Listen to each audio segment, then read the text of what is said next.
Luke, obviously, two of your three quarterbacks stole some headlines this offseason, but Tim has looked pretty good in camp. What have you seen from him, and where are his biggest areas of growth since you had him last season? Well, I think anytime, you're in year two compared to year one, I think his knowledge of the system is, he's improved greatly there. Just getting in and out of the huddle and getting the play calls and understanding the expectation of the play call. I think all of that has really benefited him. Tom Silverstein? Yeah, to follow up on that, Luke, can you hear me okay? I can. Okay, good. To follow up on that, so where do you think Tim was, at the end of last year, just working scout team, to where he is right now? When you're just watching him, where do you think the biggest difference in his style is? I don't think there's a difference in his style.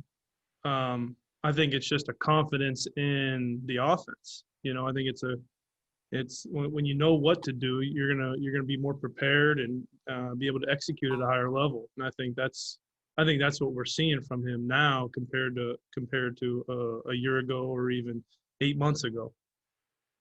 Mike Spofford? Yeah, Luke, Aaron told us the other day that he saw something in looking back at some old install film from 2010 that he took to the practice field with him, and he didn't tell us specifically what it was, and I don't know if you know what it was either, but my main question is, what prompted you to go back to 2010 film to show that to the players? Like, what was the genesis of that? I think it's just, anytime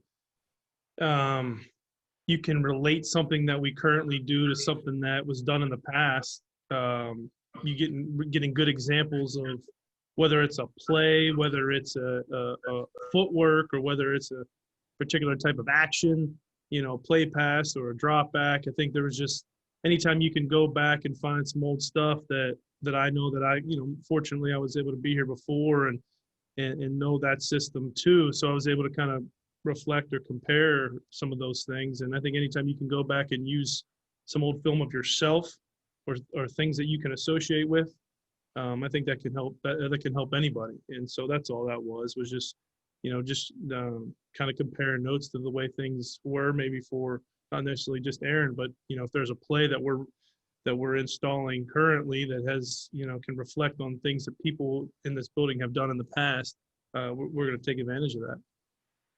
Jim Mazarski? Hey, Luke, curious how, specifically for you, what has been the challenge in pushing Aaron and Tim through year two in this offense while then acclimating Jordan to it? I mean, in terms of time on task for you, like, how has your days been, or do you have to find extra time for the rookie and maybe not emphasize some other things for the guys, who've done it for a year?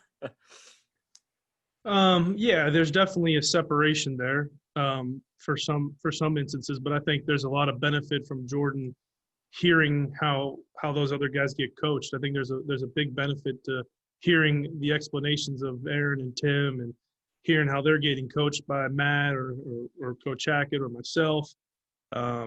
And then on top of it, the rook's going to need some extra time himself to explain things a little bit in more detail, or kind of take it back to the ground roots to get him eventually caught up. Obviously not having practice reps in the off season puts him a little bit behind. But we were fortunately able to do a lot of virtual stuff. Where in the mental part of it, I think he's actually ahead. I just think that it's more, going out and executing and practicing that rep and knowing what it feels like and being able to do something consistently is where, he's obviously just a little bit behind those other guys. Mark Daniels? Hey, Luke, can you hear me okay? I can. So I kind of want to further that on the process, kind of the divergence of Jordan thinking his way through plays every day and getting to the point where he is just playing through plays. What are some of the tangible things we could maybe see that those two are coming together and it is becoming more natural? the tangible thing I think that everybody would want to see is, just like a completion percentage or the ball moving up and down the field and moving the chains in practice when we get those type of opportunities in certain periods. But for me, it's just, again, that how I'm going to be measuring, and how our organization is going to measure is more of just that progress of him being able to hear a call, being able to spit out a call in a huddle, and then go, confidently execute it. And the more reps that he gets, and the more opportunities he gets, he's getting better every single day. I think his confidence grows tremendously every single day. So we just got to keep giving him these opportunities, and then we'll see what happens. But it's just about growth every day. It's about just getting a little bit better every day, a little bit more comfortable every single day. I'm not too worried about a completion percent, the hard facts. I'm just not really worried about that right now. There's just a bigger picture, not only for him, but for all the guys. Bill Huber. Along those lines, Luke, look, all we see of Jordan is, the dozen team reps he gets a day or whatever it is, and then him throwing into a net. The behind the scenes stuff, obviously you're well more versed than we'll ever be. What have you seen there as far as the learning of the offense and all that? Stuff we just can't see. Sure. No, he's done a great job. Like I said, I think the virtual stuff, really enabled us to dive deep in the details of the offense. So I think for a new guy that just, walked into a building at the end of July to be where he's at mentally, I think he's in a pretty good place. He knows, he can talk about what we're doing, but it's the understanding that comes with just the continuous, whether it's a rep or whether it's watching reps that Aaron takes or that Tim takes, like those repetitions and hearing how people are being coached around him. He just needs as much of that as he can get. And but like, as far as what a piece of paper says, the kid does a great job and he works his butt off. And so that's been a lot of fun, and it's good. It's been good to see how much time he puts into it.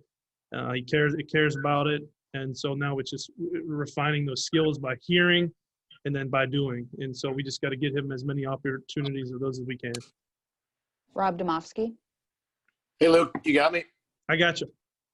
Have you guys still tried to incorporate some of the quarterback school drills, the individual drill, ball stuff, footwork stuff that you would have done this offseason into this camp, or is there just not time? I would say, we try to do as much as we possibly can. We do a ton of we get a good bit of quarterback individual time, when they go to special teams and things like that. So we get a good bit of individual time, but I think maybe the focus has to be a little bit more on, just preparing the guys, with their footworks and things like that. The fundamentals are always important. We'll always stress them. We'll do them every single day.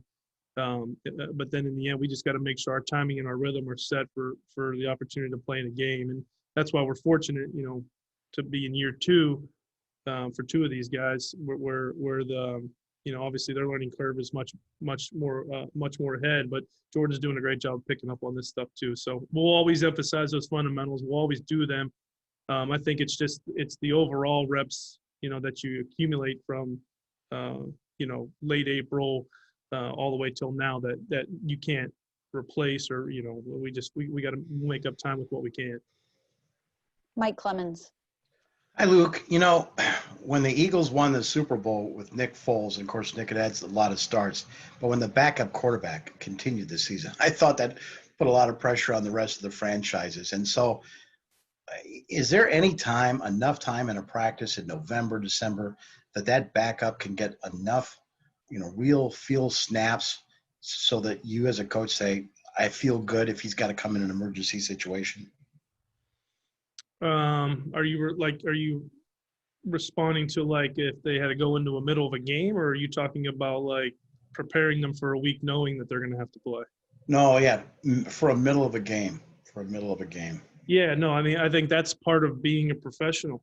I think that's the hardest part, right? I mean, there's not a lot of reps that you get for the, even the starter, to be honest with you, because you have to, weigh the cost of wearing other people down on the team too. So, no, there's not enough reps to go around for any coach to believe that the guy has enough. But that's part of being a pro, and that's the benefit of having, guys in the building again for a second year.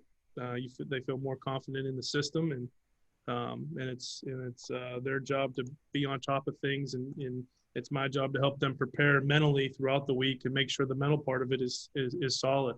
But I don't think anybody would ever say that you have enough reps in a week. For sure, you love to do a lot more, but it's just not realistic. John, WLUK. Hi, Luke.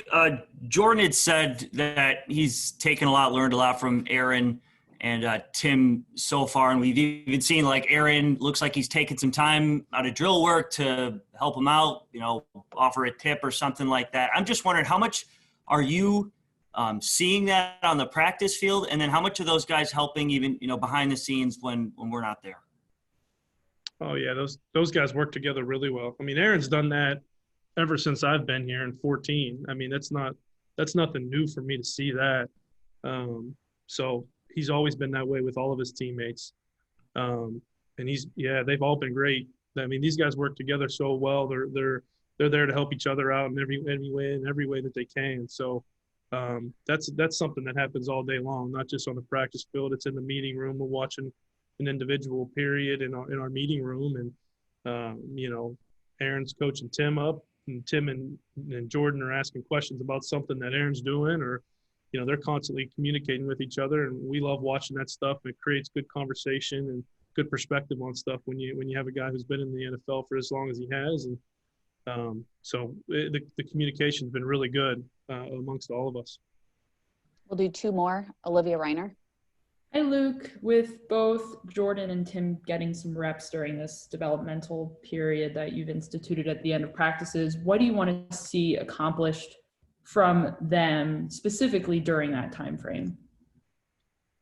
Well, I think the cool part has been, the opportunity to play a little bit more of a live type of rep. And so we got to take advantage of those opportunities. No preseason, obviously, you don't get that. And so we rev it up a little bit. And I think it's always good to see how people react to live bullets, and when people are around you and the pocket is changing or closing, and you have to make decisions on the move or and rapidly. So I think those are great opportunities for us to see kind of how these guys are, the mental part of it they take in the meeting room, and then we take it out and we do some instructional stuff, and then now they get an opportunity to try to execute it. And those reps are so invaluable. So those reps are very important to us. And last one, Wes with Packers.com. Hey, good morning, Luke. Do you have me all right? I do. Okay. Awesome thing about this setup, occasionally the person before you steals the question, which Olivia did there. So good on her.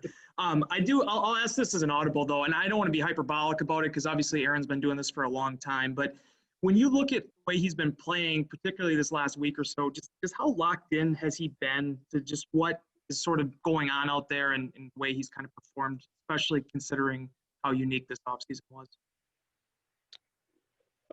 So you're asking me again, just how locked in he is? Just how Aaron has kind of looked, kind of branching off of what Spoff asked earlier too, with him and the film study, whatever the reason might be. It just seems like, especially over this last week, he's kind of hit his stride with things.